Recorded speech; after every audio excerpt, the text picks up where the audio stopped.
এক বছরও হয়নি অথচ জুলাইয়ের নায়ক আসিফ, সার্জিস, হাসনাতরা যেন প্রতিযোগিতা শুরু করেছেন কে সবচেয়ে বড় খলনায়ক হবেন। সম্প্রতি বিমানবন্দরে স্ক্যানিংয়ের সময় আসিফ মাহমুদের ব্যাগে ম্যাগাজিন পাওয়া গেছে। বিমানবন্দরে আর 10 জনের মতো তিনিও স্ক্যানার পার হচ্ছিলেন। গন্তব্য আফ্রিকার দেশ মরক্কো। কিন্তু আসিফের ব্যাগে ধরা পড়ে ম্যাগাজিনের উপস্থিতি। বিষয়টি শনাক্ত হওয়ার পর তিনি ভুলবশত উল্লেখ করে বিমানবন্দর কর্তৃপক্ষের কাছে দুঃখ প্রকাশ করেন। এরপর সমালোচনার জেরে ফেসবুকে এক পোস্ট দিয়ে আসিফ মাহমুদ বলেন, নিরাপত্তার স্বার্থে তার লাইসেন্স করা বৈধ অস্ত্র আছে, কিন্তু নীতিমালা অনুযায়ী 30 বছরের বেশি বয়সী এবং আগের 3 অর্থ বছরে 1 থেকে 3 লাখ টাকা আয়কর পরিশোধকারী ব্যক্তি লাইসেন্স পেতে পারেন। এ নিয়মের ফলে 27 বছরের আসিফ কিভাবে লাইসেন্স পেয়েছেন এ প্রশ্ন উঠেছে সামাজিক যোগাযোগ মাধ্যমে। এ নিয়ে প্রচারিত হওয়া কিছু সংবাদ কিভাবে সরে গেছে তা নিয়েও জনমনে প্রশ্ন আছে। অবশ্য আসিফ মাহমুদের জন্য এমন বিতর্ক নতুন কিছু নয়। অতীতে একাধিক সমালোচিত কর্মকাণ্ডে আসিফের সুনাম ক্ষুণ্ণ হয়েছে।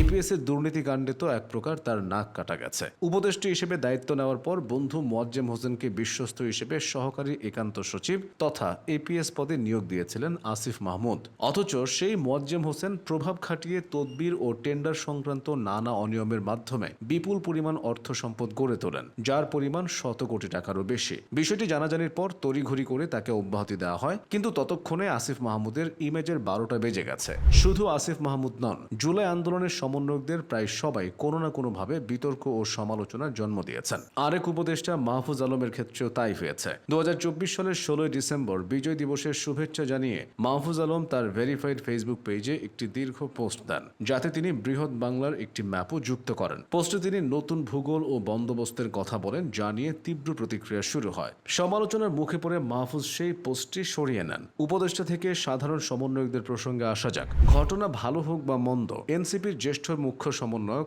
আব্দুল হান্নান মাসুদ সবসময় আলোচনায় থাকেন। তাকে নিয়ে সমালোচনারও অন্ত নেই। বৈষম্য বিরোধী ছাত্র আন্দোলনের একজন চাঁদাবাজ নেতাকে থানা থেকে ছাড়িয়ে নিয়ে এসে সমালোচিত হয়েছিলেন মাসুদ। এ ঘটনায় নিজ দল থেকে তাকে শোকজ করা হয়েছিল। এর আগে মোংলা সমুদ্র বন্দর ইস্যুতে জড়িয়ে বিতর্কের জন্ম দিয়েছিলেন তিনি। আত্মপ্রকাশের পর এনসিপির মধ্যে সবচেয়ে বেশি বিতর্কিত কর্মকাণ্ডে জড়িয়েছিলেন দলটির সাবেক যুগ্ম সদস্য সচিব গাজী সালাউদ্দিন তানভীর। তার বিরুদ্ধে জেলা প্রশাসক নিয়োগ ও এনসিটিভির বই ছাপার কাজে কমিশন বাণিজ্য ও হস্তক্ষেপ করার বড় অভিযোগ উঠেছিল। তানভীরের বিভিন্ন কার্যক্রম নিয়ে দলের ভেতরে ও বাইরে বেশ আলোচনা চলছিল।